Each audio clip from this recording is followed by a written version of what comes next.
I think today we should talk about something that I know comes up for both of us in our coaching and in obviously you coach inside a breakthrough. This comes up loads. We actually do a session which I call a hat collector calculator, and I'm not going to give any spoilers, but most people when they do this figure out that they should be actually earning more than six figures for all of the work they do under all of the different job roles that they do. It is eye-opening to say the very least, and I'm sure, well, I know that you have this. Yeah, you're like, wow, I really am. I am actually a 20 team. people. Yeah. So what I see from in the business side in particular is so many people, especially if you're like a solopreneur, so like one person band, or you might have a team, but even if you're not managing people, you are still doing bookkeeping. So at the end of every week or month, or God help you, at the end of every January in a blind panic, you're getting together your receipts. Getting the shoebox out. Getting the shoebox, the bin bag, crying. That was me. And you pulling out your paper diary or running reports on your online booking system to work out what you've made. Our least favourite task on this planet, reconciling accounts. Do you know what? I've still not done it. Since I last talked about this on this podcast, I have still not done it. It's literally the worst task on earth. It's so bad. You're an accountant, you are payroll, you are doing just business banking shenanigans, balancing things, moving things into pots. You are the stock taker, you are the buyer, you are the visual merchandiser when you're setting up your glorious little yes, that's a hell of a procrastination. Yeah, doing your Christmas tree with your little, we had our little L'Oreal baubles on and things like that. You are HR, especially if you have a team. You are a manager. Even if you don't have a team, you still need to sort of manage yourself, manage your column. You are customer relations, dealing with people who are happy, who are not so happy. You are a receptionist, unless you have a receptionist. You're answering messages. You're a 24-hour receptionist sometimes. You are an on-call. Not got it sorted. An on-call receptionist. If you haven't worked with us, Hayley, you're a 24/7 voluntary receptionist. And also that means you now have a job as a barista, because you're now smashing out brews and beautiful coffees and Nespressos. You are doing the admin. You are sending out booking requests or consultation forms or reminders, appointment reminders. Deposits.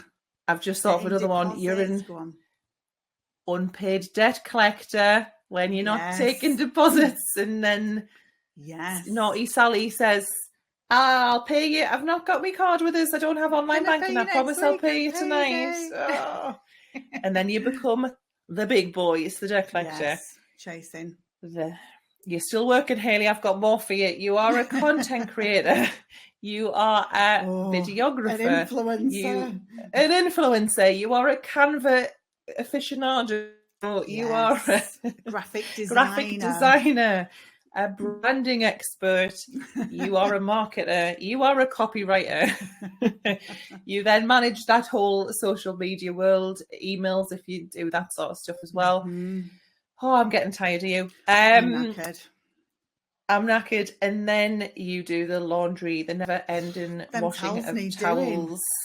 My God. Do I wash my towels? Ooh. The big dad, we should do an episode on that. Do you do disposable towels? Do you wash them? Do you get, we had a lovely laundrette next door, which was perfect. So I just put them in a bin bag. Yeah. One of the team went Have you got an down assistant there. doing it if you're not, Depends if you're a salon, a freelancer, all sorts, doesn't it? And I think there'll be people listening to this thinking, maybe I need an assistant. And I would agree. You're a cleaner, non-stop cleaner in the salon, in your workspace. You're a painter decorator. I can't tell you how many skirting boards that I have glossed in my time. The worst job. The worst. And then if you're not absolutely goosed, you actually then have to do the work that you signed up for. So you're then doing another 40 hours a week. And the nails. The hair, the lashes, the nails. Exactly. The haircuts. Yes. It is a lot. And it's like you're a project manager as well, isn't it? Because everything, yeah. Even if you're not Your ops manager doing some of that, you're making sure other people have done it. You know, Yeah. you're keeping the show on the road. Yes. Yeah, absolutely. It's a lot, isn't it? Now, it's interesting, Yeah. Maddie, that you do the hat calculator. I do something similar in Burnout and Boundaries, that it's like, Yeah. what doesn't happen without you? Yeah. And I do it at work and at home as well. And so I'd like to extend this list into how many hats you wear. Just to torture everyone. When you've done all this laundry and social media and haircutting, you've then got to go home and hope your house hasn't fell down and everyone's fed and still alive that you're responsible for. So let's start with the rest of the hats. Yeah. I've got for you personal chef, potentially to 3 fussy kids, you know.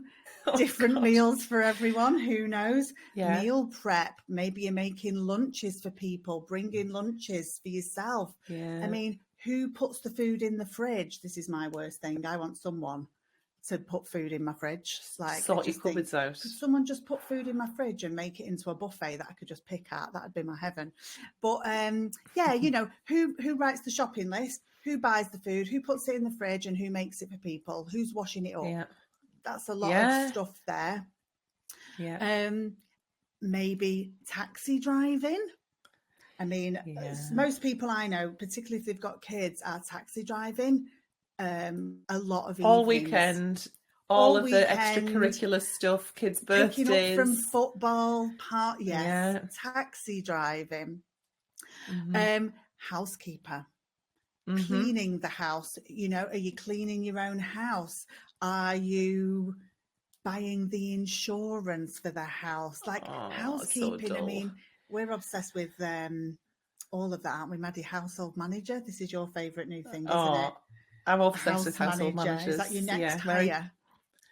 That is my like dream hire, is household manager, which is basically like a Mary Poppins for adulting. And they just do all the stuff you don't want to do, like take your car for its MOT, take your cat to get its vaccinations, do your food shopping, post some letters, renew your car insurance, like the dull stuff. And I was like, can you have one if you don't have kids? Like, can you imagine me and Aidan just sat going, right, we're going to have our little scheduled nap.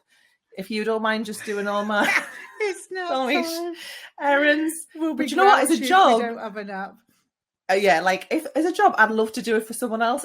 I absolutely can't be asked to do my own. We should just do each other's. I can't do anything else. I know, but I can't do anything else. Like I always say this, I can't do my job and adult. I mean, I'm giving it my best shot, to be honest. But really, I would be very good at one or the other. I could excel more if I did one or the other. But I mean, one of my favourite programmes that's been a hyper focus, you know, Hollywood House Lift. I love it so much. Jeff, he has a house manager, Maddie, you need to watch. It's brilliant.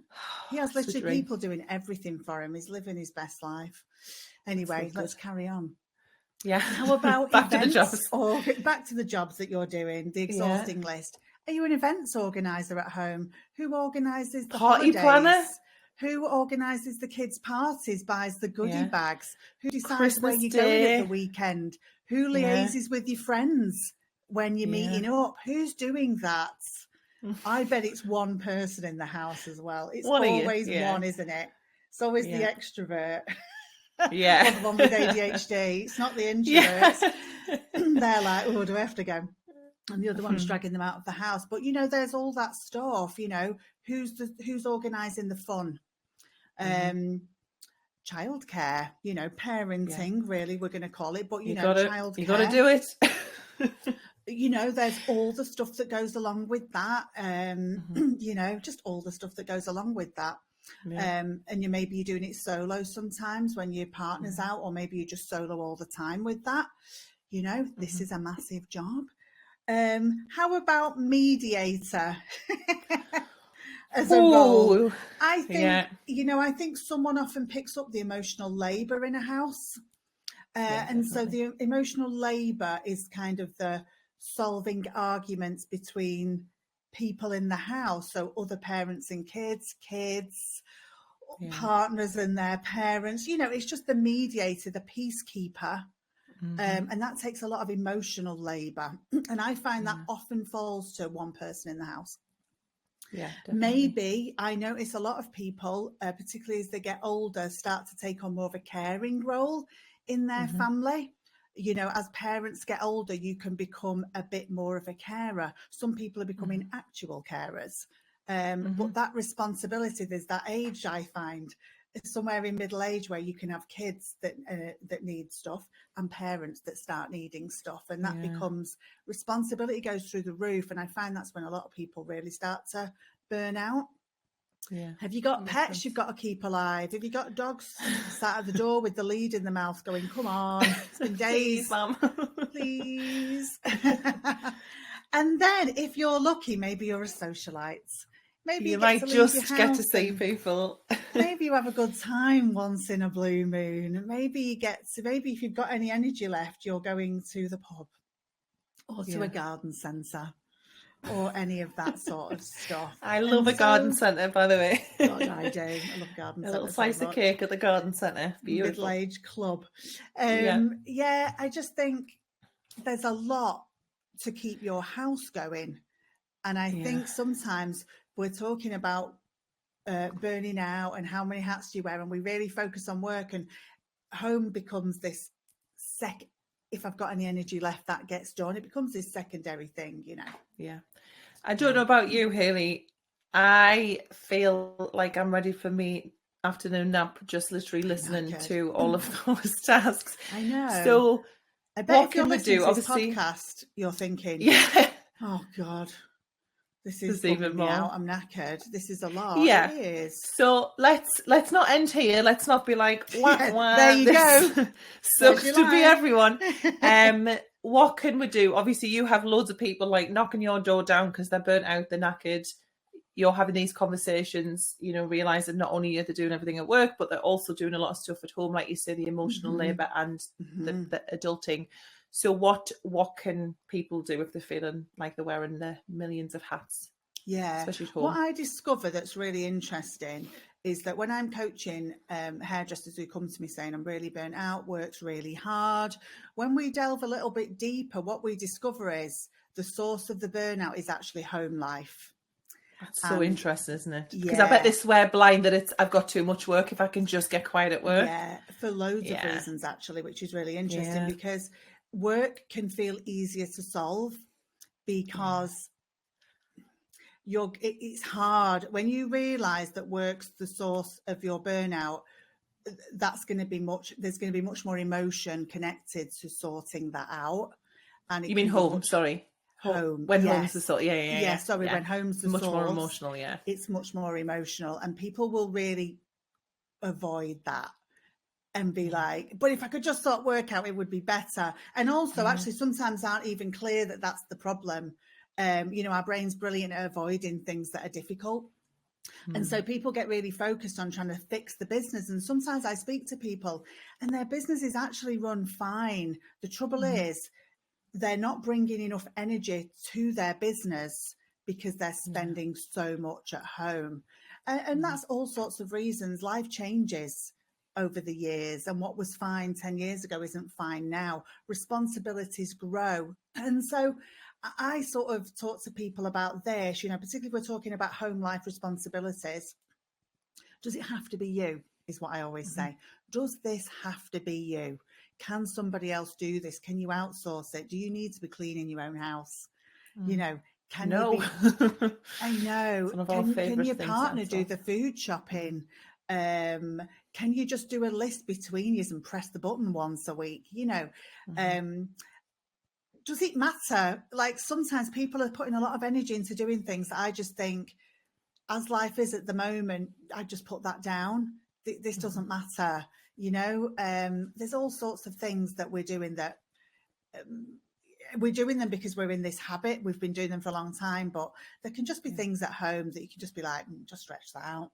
Do them beds need changing every week? Oh, I'll stretch that out to 2. Do you know, like just reduce it down. Does it matter? Like, could your standard just come down a bit just to be nicer to yourself? And then this is why it's difficult for people and the emotion gets stuck in it, Maddie, is everybody else in your house doing their fair share? So often what I discover is that, what's the word I want for this now, Maddie? the proportion of labour is not being shared fairly in the house. I can't remember the phrase that I use for this normally, but it's disproportionate, the the sharing of the jobs. And so basically what this means is maybe your division of labour, isn't it? The division of labour. That's popped into my head. It is. The division of labour is not fair in your house. And so, you know, maybe it's time that the kids are getting older and they could be doing a bit more. So often what happens is when I talk to my clients who I'm coaching one-to-one about burnout, what we realise is that they're actually getting burnt out because of their home life, not because of work. And so they turn up saying, work's really hard, I'm exhausted, I'm failing at work. But then what we realise when we dig into the conversation is they're not bringing enough energy to work because they're spending so much of it at home. And so they feel like the business is the problem, but it's not. When we start talking about it, we realise they've got so much responsibility going on at home that this is really the root cause of the problem. And I find this so often. And so I think you've got to think about things like this, like, does it have to be you? You know, are some of these responsibilities that are going on at home, like just as an easy example, cleaning your house, someone else could clean the house, you know, you totally caught, you can totally outsource that.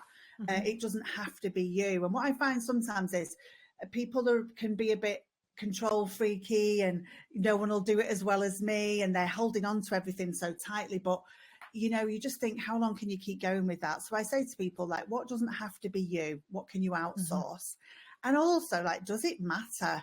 I feel like people are doing so much stuff at home sometimes that just isn't, it's not important. It doesn't matter. Their energy's better spent elsewhere. But really, one of the massive problems, and this is when I say it's emotional and people will avoid this at all costs, it's the division of labour at home is disproportionate for some people. And so the people I'm talking to are doing much more than their fair share of the division of labour at home. And sometimes it's because what was agreed, let's say even 10, 20 years ago with their partner worked at the time. But over the years, maybe their business has gotten bigger. They've got more kids. Parents are getting sick. All sorts is happening. And it's ended up that they're actually carrying much more of the household responsibilities, but also their work responsibilities have gone up. And so this is going to involve difficult conversations. It's also going to involve maybe getting the kids to do more as they've gotten older, you know, really bringing it in. But it can be quite emotional and quite stressful and quite hard, this, for people. And so I find people will avoid this, and that's why they turn up going, work's a problem. And you're like, after these conversations, I'm like, I think maybe home might be a big issue here. And it's a really difficult it's a difficult conversation for me to have with people, but it's a really hard conversation for people to solve. And I find people really want to avoid that and go, but what can I do at work to make it easier instead of talking to my partner? I'll do a chatbot. All of that. And so it's so hard, but it's all of that. Does it have to be you? Does it matter? Can you have a difficult conversation at home and get other people to start picking up more responsibilities? But what about in the business, Maddie? What do you think? What's the solve? Yeah, and just as you were saying that as well, I thought, I can imagine people showing up to one-to-ones with you swearing blind, like, if I can just fix the business, everything else will be fine. And I see why you would avoid that. And I also wonder if, well, what I see is people who are, let's say, married or long-term relationship with kids, and especially where there's a woman who's got a business, there's still this idea maybe that it's like this little business, and well, you can still do all the house stuff because your business isn't really as important as my career, and you know, corporate, and I make this, you know, more money. And that can be really hard as well, like, to sort of get across. Navigate. Actually, it's really what my business requires is just as hard, if not harder. And it's not a point scoring thing, but just to be kind of understood and witnessed in how challenging it is to run a business. Even if it is a little business, you still have to do all of these things. Yeah, and behind also the scenes, it's the mental health side of it. You know, like sometimes I've spoken to people and like maybe their partners would like them to stop working because they're earning more money, and they prefer them to be doing stuff at home, and that can seem like an easy solve. But for these women that I'm speaking to, and it is generally women, their business is their sanity. It's their mental health. They do it for money, yes, but they're also doing it, for independence, for getting out of the house, just for sanity, and their mental health. And so it sometimes seems obvious that, you could be at home more and all our problems would be solved, but that's not necessarily true, and so it's complicated, and it's a renegotiation. That's exactly it, isn't it? It's a renegotiate the contract, the family contract, the household contract. I love that. But in business, I think, go back if you want to listen to this episode again and write down the big old list of all the things that you're doing, or think about what they are for you. And I think, where can we automate? So yes, there are so many tools now that make our life easy. Our number one fangirl is booking system. Shout out to our lovely partners, Timely Hill. But like if you're messaging people on a night time, if you're sending out appointment reminders, if you unpaid debt collector, about 10 of those tasks are solved in one fell swoop with a booking system. So what can be automated, what can be delegated, exactly like the house stuff. Do you need to be doing the laundry, or can you just get someone to pick up your towels and do it for you? Can you get a cleaner in to do a deep clean on a Sunday night of the salon, and you just kind of keep it okay through the week? And again, like what can be ditched? Like, are there things that? There are some things that just really don't matter. I think something I learned from you so much is what can you say no to as well as what you say yes to. So, I would always say yes to like meetings with reps and things like that, and I was like, actually, I don't have the time or capacity to do this, but. People pleaser vibes back in the day.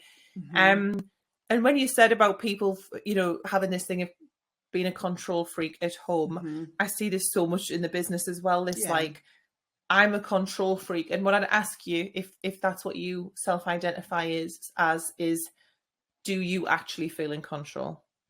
Because most people who tell me, oh, well, I'm a control freak, feel so out of control. So and I'm like, well, you feel that anyway, so why not just feel a little bit more out of control by giving control to someone else?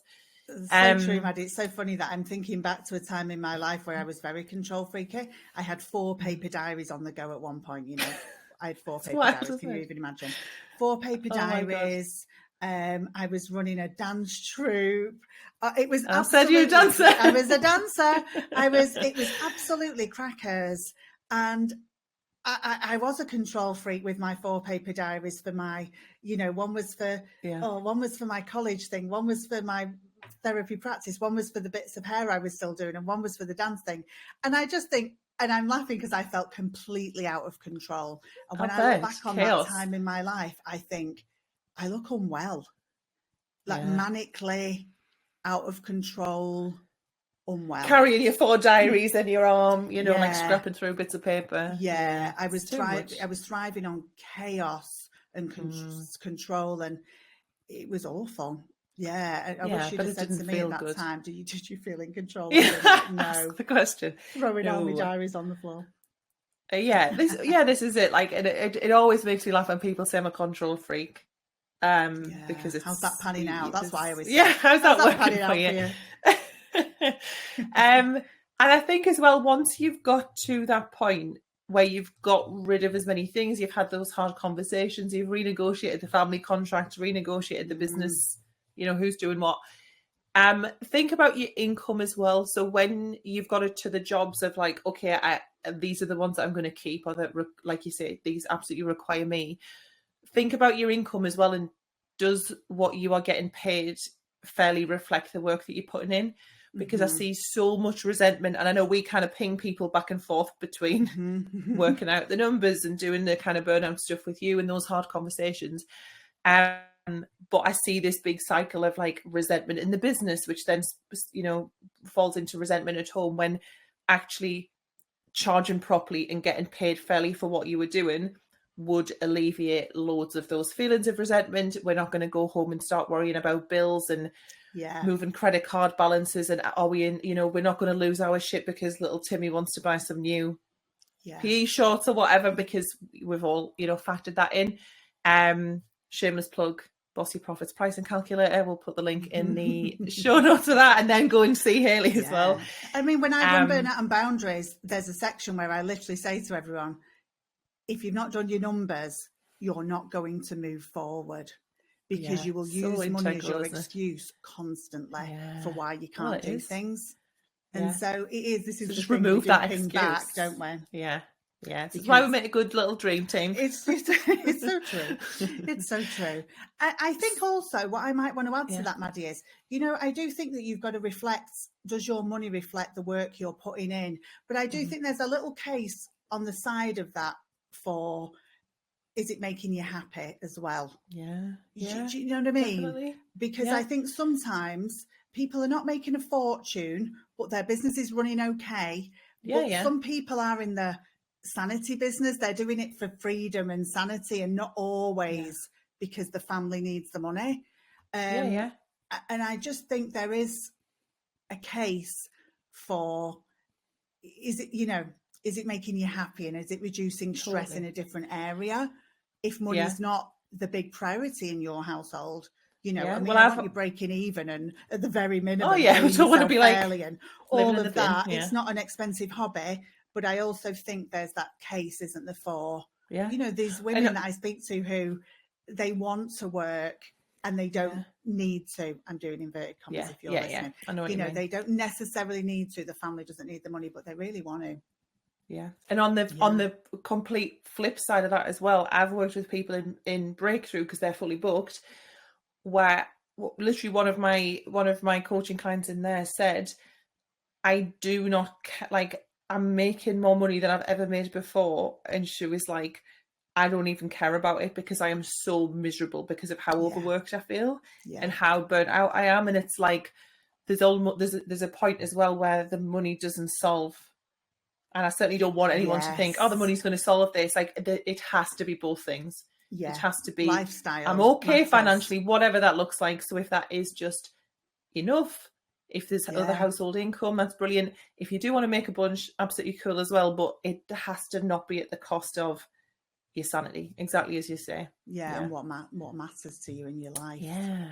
Definitely. So should we bring back a final thought? Because I've loved these. I love the Jerry Springer final thought. It's it's all gearing me up for my daytime TV show that I want. That's it. I'm so you're pitching.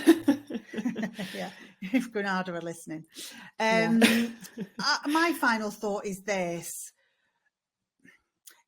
I'm going to talk about the division of labour thing, because I think it's the main difficult area. I think you might have to face up to the fact that you might need a difficult conversation with your partner. If if you're listening to this thinking, shit, I know that my responsibilities at home are what's weighing me down, and I'm feeling resentful about it. I'm feeling a bit mad about it, actually. You're going to have a conversation that will feel difficult and potentially emotionally charged. But the longer you avoid that, the worse that resentment and things are going to feel. And I think you can just lay it out really clearly. We made this agreement 10 years ago. Do you remember when we had one baby? Now we've got 3. Things are different. My business is bigger. It's successful. This is just an example of the sort of thing I hear commonly. Obviously, it can be all sorts of things. But I think you might need to start by thinking about the difficult conversations you need to have and prepare. That's my main thing. Yeah. What about you? That makes a lot of sense. What's your Jerry it's like moment? in the same vein as that, it's like accepted things change, priorities change, what makes you happy changes, what you want to get out of your business changes, when you start. And I feel very much in this phase now of like, what is enough, because you can get on a bit of a treadmill of like, I want a bigger business, and that requires a team. And and I think we should do we'll probably do a whole episode on this in itself. I literally wrote that down, Maddie, while we were talking before. I was like, how much is enough episode? How much? Okay, new episode coming sometime. It'll be coming at some point in the future. Yeah, and it's like that balance of, do you want to have this exponential growth? Because that's fine, but if you do, it requires At what it will cost? require team and it will cost energetically, and you will have to be like shit hot with the stuff at home. Otherwise, you will just keep, coming up against the ceiling and burning out. Or can you have a business that goes, do you know what? I just want the freedom of time. This is enough. I need to just make this, which requires this many hours. This is how I can kind of delegate and automate to get there.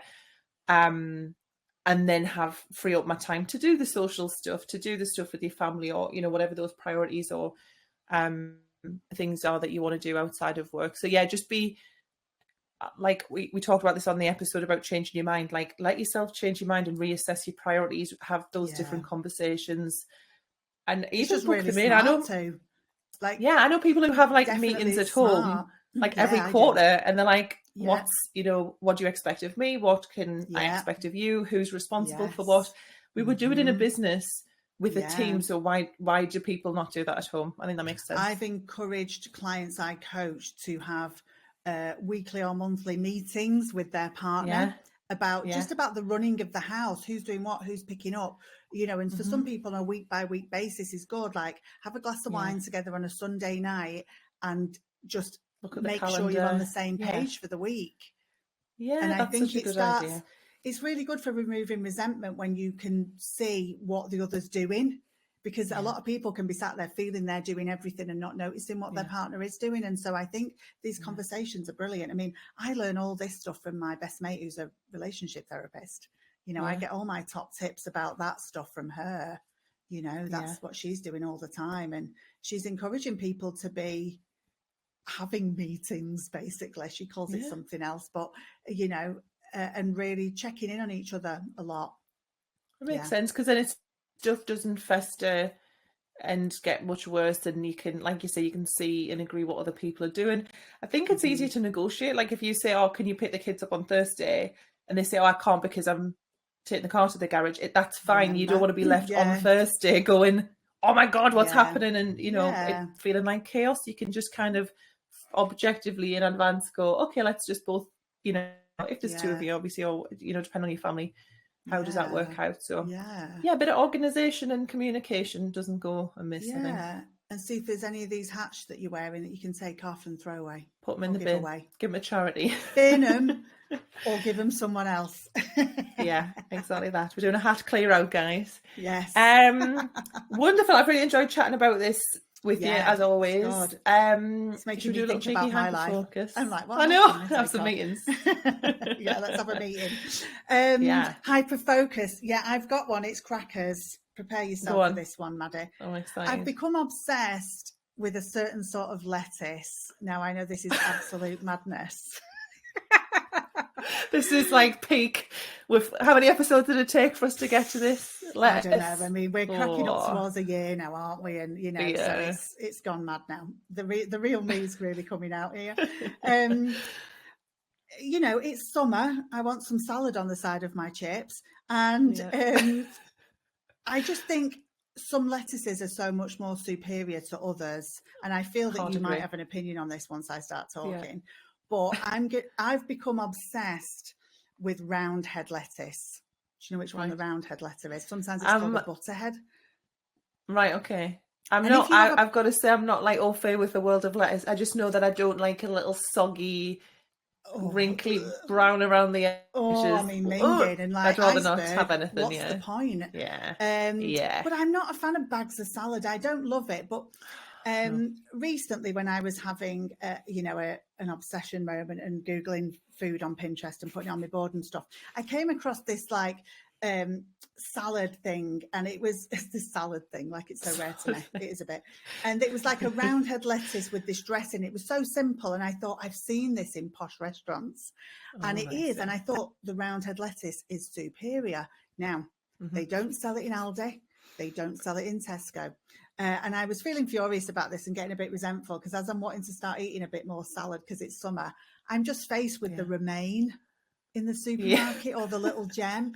And they're all right. Like, a little gem's good to put on a burger. Romaine's just like a slightly fancy iceberg, but it basically is not far off. Anyway, I was in Sainsbury's because I go to Sainsbury's once in a blue moon if I'm feeling bougie, or usually just because my soda stream needs refilling, and that's where I get the gas. So sometimes I do my food shopping in Sainsbury's when I'm feeling fancy, when I need my soda stream. Well, they had the roundhead lettuce, and I just thought, this is amazing. Yeah. So, but you know what I'd like to do is buy 15 and have that just last me for a few weeks. It's just not how it works, is it, with this fresh produce? This is what really upsets me about fresh produce. I can't bulk buy it, and it does my head in. Anyway, I am now twice a week driving to Sainsbury's, especially for the roundhead lettuce. That's deep commitment, Haley. I'm really impressed. Nice. It's so superior. What dressing do you have on? Tell you. I make dressings if I'm feeling fancy, Maddie. Yeah. All sorts of things, you know, mixing the bits and pieces together. I quite like dressings with sesame in, you know, with the sesame oil in. Yeah. When I was a vegan for about a year, and what I discovered when I was a vegan was sesame seeds and sesame oil make everything better. So that's a hangover. Honestly, the oil, well, like my, well, I just call them sprinkles, but you know, my other Hyper Focus, the Trader Joe mix of, and that's got sesame. And what did I put it on the other day? Sesame is just the best thing ever.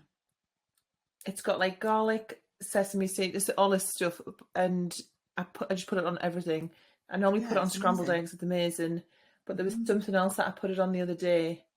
Oh, well, some sort of salady. Oh yeah, because I've had the same thing where I'm like, I want to eat, like, get loads of veg in. I'm a more of a cooked veg than a salad person. So I went to Marxie's, treat yourself, and I got their little pre-mix. Oh, did you get a bag? They do like, you can ding. They do like a I've no time to cut my vegetables, Haley. I'm napping. No, I haven't. They do a carrot and mint with like a carrot and pea with a mint butter, which is very tasty. And then I did sweet potato mash, all of this, and then I thought, sod it, I'll put my little sprinkles on top. Elevates everything. Yes. Just makes everything taste so much better. It is. Especially healthy stuff. I invite you to treat yourself to a roundhead lettuce with a good dressing. Right. Okay, so I'll go on my travels and find one. Yeah, I've currently got a dressing from Marks and Spencer's. It's ranch, because ranch is big in America and not over here. And I just thought, I'm going to try it. So it's ranch and something else. So anyway, that's what I have all sorts. But you know what, Maddie? I'm going to be honest here. Actually, I'm a salad cream person. I'm northern and a bit common. I love salad cream. Like I'm all over it. I put it on pizza and everything. I love it so much. Should be a it's an unsung hero, isn't it? Maybe that could be another Hyper Focus. Yeah, we should do condiment edition. Out of fashion in my house. I buy it in bulk from Costco. But roundhead lettuce, everyone. Superior. Get on it, Maddie. Get on it and let me know. Okay, I'll feed it back. Mine could literally not be more in opposition to yours, because while you've been eating roundhead lettuce, I've been eating the most outrageous chocolate cake known in existence. You will probably have seen it on Instagram. It's super viral. It's got protein in it. I bet this is no, it doesn't. It's so bad for you. Like, it's not even. I wish it did. I would really feel better about it. But it's a company called Get Baked. Someone asked me if they have weed in. I don't think they do, not to my knowledge. And I ate half of a slice and was fine. I did have a nap afterwards, if that says anything. But they have this viral cake called the Bruce, and it's like Bruce Bog Trotter. It is 12 layers. It's about this high. It's like a foot high, huge. Wow. And it's really, really hard to get hold of, which I love from a business perspective. Do they send out slices? In the post, yeah. I think they're based in Leeds. Seen this. And I'm like, why don't they just expand their operation? But then there's something about the scarcity that makes you want it even more. If I could buy it every week, I wouldn't really care. But we've been trying for ages and ages and ages. I say we. This is Nathan's job. He's been trying to get us a slice. And then we hit a cool milestone in the business. I bought myself some... Here's your little rewards. These are pistachio flavour. I bought stuff that was pistachio flavoured. He said, I've bought you something. And his words were, you're not going to want to track this, i.e. this isn't going in my fitness pal. Don't even just walk a few more steps. Pretend this didn't happen. They do, the original one is like a dark chocolate ganache, but then they brought a milk chocolate one. And if anyone's trying to get hold of them, he did have better luck with the bundle, which was 2 slices. So we get 2 slices. And honestly, we had half of one each in 2 days. The first one, we had the milk one. I would say the dark one is better, even though I'm a milk chocolate Course. gal, but the milk was just so sweet. And Yeah, dark chocolate winning. also put it in the microwave, bit controversial, but like 12 seconds, beautiful. I mean, I might be putting a bit of cream on that, maybe a bit of pouring cream. Oh. Do you know what I mean? Yeah, it would be absolutely unreal with a Quick bit of ding cream in the microwave with a bit of cream on. Nice. I need to get back on the email list. But we had half a slice each. It took me 4 attempts, 4 separate, put my plate back on my lap, keep eating, put it down, bring it back. I still hadn't finished after 4 and I fell asleep. Like, that's how good this cake is. It It's has honestly, got weed in it, hasn't it? it must have something in it. It was honestly, it's so good. So get baked. That. I don't even need to shout you out because you're doing a phenomenally good job. You know, big up the marketing team, but it is worth the hype, and I'm now obsessed, and I need to get another slice or go to Leeds, which is probably likely for me Google to this. do a 3-hour round like trip. It's popped up on my Instagram or something somewhere, you know, like cake through the post, but I wasn't paying masses of attention. Yeah, but I feel like now you mention it, I feel weighs like a I ton. have seen that.